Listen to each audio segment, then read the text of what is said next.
You're listening to Podcast with Curtis Mack. Hey, everybody, it's Curtis Mack. Thanks for joining us for another episode of Podcast with Curtis Mack. And as always, I have a great guest with me. Today, this guest is in a similar world as me, Mickie Kennedy, and he is in the PR world. Say hello, Mickie. How you doing? Hi, how are you? Good, good. You're in Maryland, right? That's correct. Anyway, Mickie, let's get into a little bit. Let's tell the audience your name and what you do. Sure. So the name is Mickie Kennedy. I run e-releases, press release distribution. I've been doing that for a little over 25 years. We're a press release distribution platform.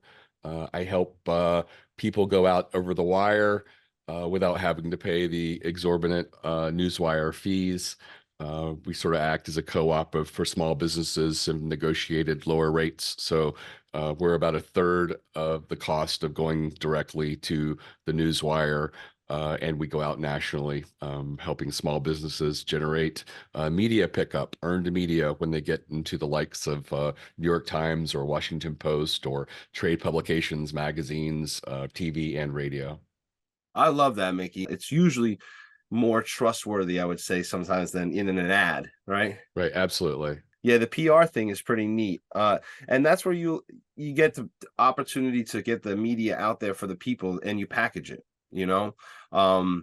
What I like to do is I say sometimes when I'm with people, I have them in the podcast or it's the first time in the studio, it's media training, you know?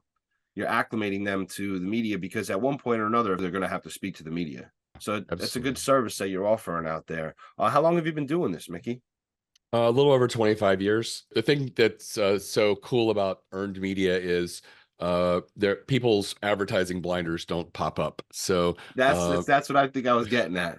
yeah, well, a lot of people when they read an article, I'm guilty of this. I see a Kickstarter article or blog post, and I just click through, and I've decided already I want to work with this company. I want to support this product, and the same thing happens with my clients when they get an article written about them. It sort of comes across as an implied endorsement. When a journalist writes about you, it's a huge credibility boost. And it's really hard to sort of compete against that social proof of having a journalist write about you, and that's a really compelling thing that you just can't do with advertising. That it almost acts like a referral when a journalist writes about you. That authority. I do point out that not everybody who read the article probably clicked through, but the ones who did and felt this great support for the person that was being written about, their organization. Yeah, they get that goodwill, they click through, and especially if it's a consumer product, they just click buy. They don't open a new window and say, can I get something similar, cheaper on Amazon or anything like that? So it is really a great thing, a great tool to have that, because the customers you bring in are generally not as cost sensitive as others, and they're very loyal because they've got that good feeling and they just feel like you're the real deal and they want to work with you. They're qualified, they're qualified. They've been filtered. Truth outweighs creative. So, you have a truthful message and then you combine that with someone else advocating for your organization. I love testimonials because testimonials do a very similar thing. When you have a professional journalist, putting out a story for you, or if you have a patient or a client that says, hey, I did this and recommend you do this as well. It's so authentic. Yeah, absolutely. It really is so authentic. So what organizations have you worked with? So we've worked with lots of different clients over the years. We've worked with about a third of the people that appear on Shark Tank. The producers recommend that they do a press release before their episode airs. And they've said that people have had good experiences with e-releases. Excellent. Yeah, it's so important, especially once who the target audience is for the client and how we can reach them. So why is doing what you do important to you, Mickie? I think helping small businesses and entrepreneurs get access to the wire has been like a really been a purpose-driven dream of mine. Mm-hmm. I started 27 years ago working at a telecom research startup as employee number 3. And because I had writing in my background, even though it was creative writing, they wanted me to figure out press releases and we would fax them out at the time. So this was really a long time ago.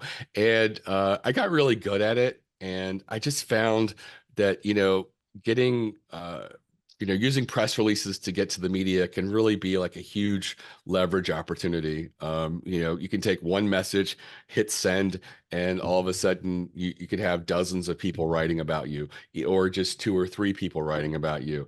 And that's really great because, the customers you get from that are just amazing. The recognition you get within your industry is also great.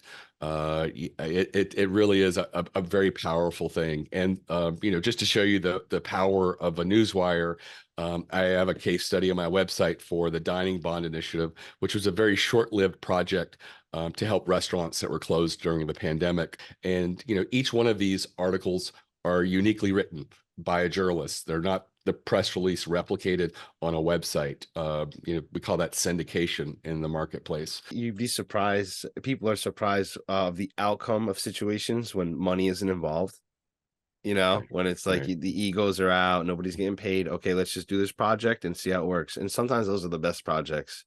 Right. And it really is a nice thing that you are giving these places the opportunity to get the word out, because I've had situations that I started in news, and then I worked my way into sales and advertising. So I also saw press releases coming into the newsroom from police departments constantly, and then we'd have to write them up, rewrite them, voice them, and they'd go to radio, and then we'd wrap around the story 2 or 3 times. We'd make different versions of it and get quotes and interview people and use pieces of it. So who inspired you to get into communication? That's what I want to know.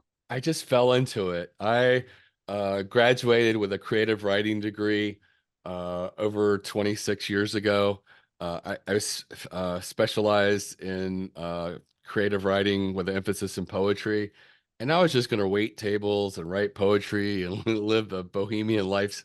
And so after I graduated, I spent a summer waiting tables, and I was miserable. I hated being on my feet. My knees hurt, my back hurt. I just felt so like zapped. I wasn't reading or writing. It was exhausting work. And so I needed a safe office job. I got hired at a telecom research startup, Telegeography, as employee number 3. And they just wanted me to help with PR and figure it out. And so I did, and I put my creative spin on it, and I got really good at it. We publish a lot of data and numbers, and there's a lot of anomalies like, hey, why does one country in the Caribbean account for more telecom traffic back and forth to the US than all other countries combined? And it was because it was made the center of the 1-900 number era. And so we did a press release about that, and we got picked up, by all the major publications. And we would just send out lots of little announcements talking about these anomalies and trends. And we would routinely get picked up by, international publications like The Economist, Financial Times, as well as like, domestic New York Times, Wall Street Journal, Washington Post, and lots of trade publications, lots of telecom organizations and industry publications. And we would just generate so many new customers who were finding out about us, wanted access to our data, as well as just, name brand recognition. In the years, this was 26 years ago. When I started working there, the product was under $1,000 for access to our data. Today, I think it starts at $25,000 to $30,000 to get access to the data. So that just tells you that the more authority and recognition you are as an expert, you can command more money.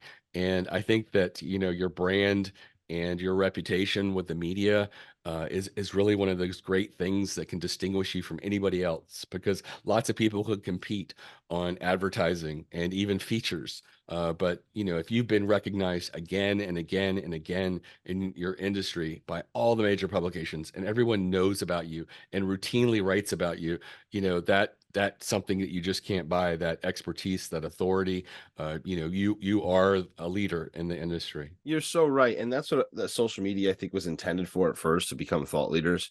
It's in that type of thing. But with that, the recognition is so key. Dr. Severe, one of my professors at Centenary University, always used to say, the definition of success is staying on course to your desired outcomes and experiences, creating happiness, wisdom, and self-worth along the way. So if you ever catch yourself doing something that doesn't bring those things towards your, desired outcomes, then, stop, take a breath, and rethink.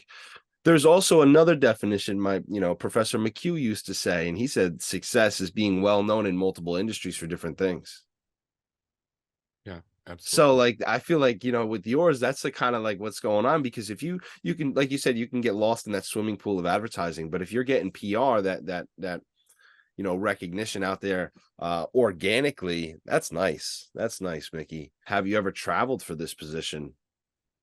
Um, I have. I've spoken at a few little events, mostly people in my marketing mastermind who put on events and things like that. Mhm.